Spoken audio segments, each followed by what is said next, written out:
Guys, I just watched a video from Holmar's catalog, a YouTube video. I'm going to link to the video in the description. But if you haven't seen that, and a lot of you wouldn't have seen that because a lot of people aren't subscribed to this guy, hopefully this brings in some more subscribers because he deserves it. There's a video showing Tesla's full self-driving in comparison to what Consumer Reports says is a far superior Mercedes-Benz full self-driving. Now, Consumer Reports give Mercedes-Benz driver assist system, which they say is a higher level of autonomy than Tesla's. They give it 10 out of 10. Holmar's catalog in this video, it shows a Tesla vehicle driving on the same road, same time as a Mercedes vehicle. And my heart rate's definitely, I'm not like going crazy here, guys, but it's definitely a lot higher than normal because I was freaking out watching it, imagining myself driving, and I was literally scared for the guy. I mean, freaking hell. What the global media, Consumer Reports, they are flat out lying. They are just flat out lying through their teeth. They have to have experienced this. There's no way known they got in this Mercedes-Benz and didn't fear for their lives. This is absolute baloney because Consumer Reports aren't the only ones who have said this stuff, right? I mean, I Googled this, guys, over the last few months, over the last year. We've heard things, Mercedes-Benz autonomous driving is amazing. It's the first fully approved system in Europe. It works so well. It doesn't work. Find out it does not work. It's insane. It tries to kill you. Hello, my friends. Welcome to the channel. I'm Sam Evans. You're watching The Electric Viking. Great to see you. Thank you for tuning in. Welcome to all the new subscribers to the channel. You know what? Tesla's full self-driving. In this drive, by the time the drive is over, it has had 0 interventions. 0. I'm just fast forwarding the video right now because I've got to get right to the end because the Mercedes-Benz is having an intervention every few seconds. The Mercedes-Benz has 44 interventions. Now, they're not even driving on a street that's difficult. They're not doing any turns or anything. It's in some points the road is a bit windy.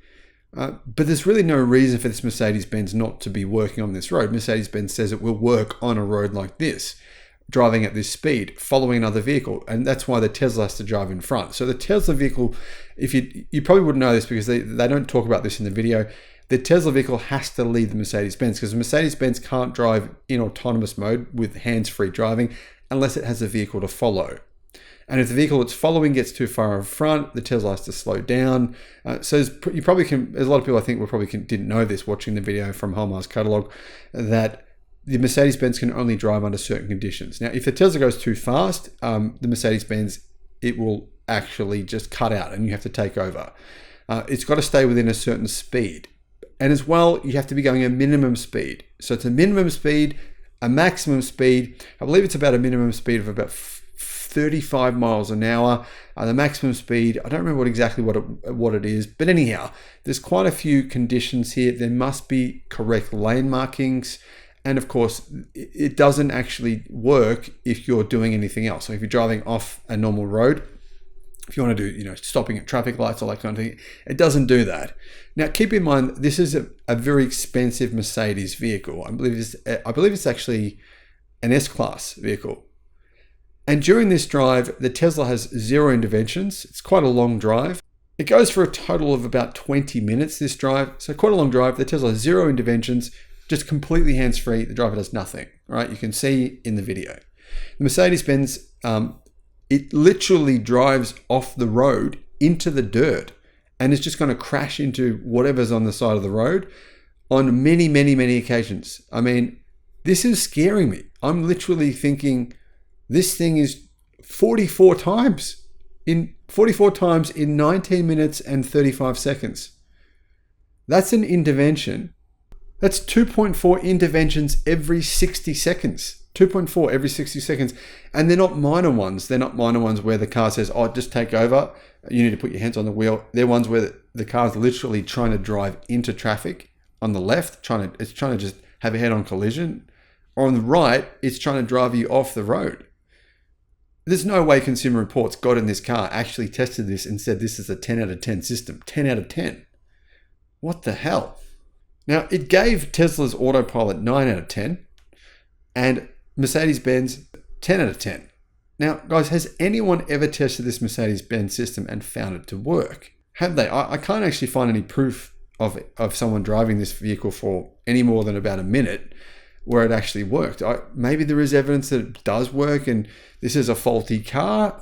I don't think so. I think it's pretty unlikely. I think that it's just, I don't know, Mercedes-Benz does a lot of paid advertising or something, and who knows, guys. No matter what the case is, do not use Mercedes-Benz driver assistance, because an intervention 2.4 times every minute on a street with no stop signs, no dual lanes, perfect lighting, no cars on the sides of the roads. There was no reasons for interventions. There was nothing for this vehicle to, come across. Literally, my 7-year-old could have driven this drive in an automatic, a vehicle with no stick shift. He could have driven this. Anyone could have driven this. There was no complicated sections here. None. Zero. There was no reason that this vehicle should have struggled. I can't understand it. But maybe I'm missing something. And if I am, I would love to know what I'm missing, because otherwise this looks like a massive scam from Consumer Reports. Like they're getting paid and they're scamming us. Consumer Reports, if you respond to this, guys, that would be awesome. I'll make a follow-up video. But honestly, I highly question the credibility of what you're putting out there. I don't think you ever actually tested this vehicle.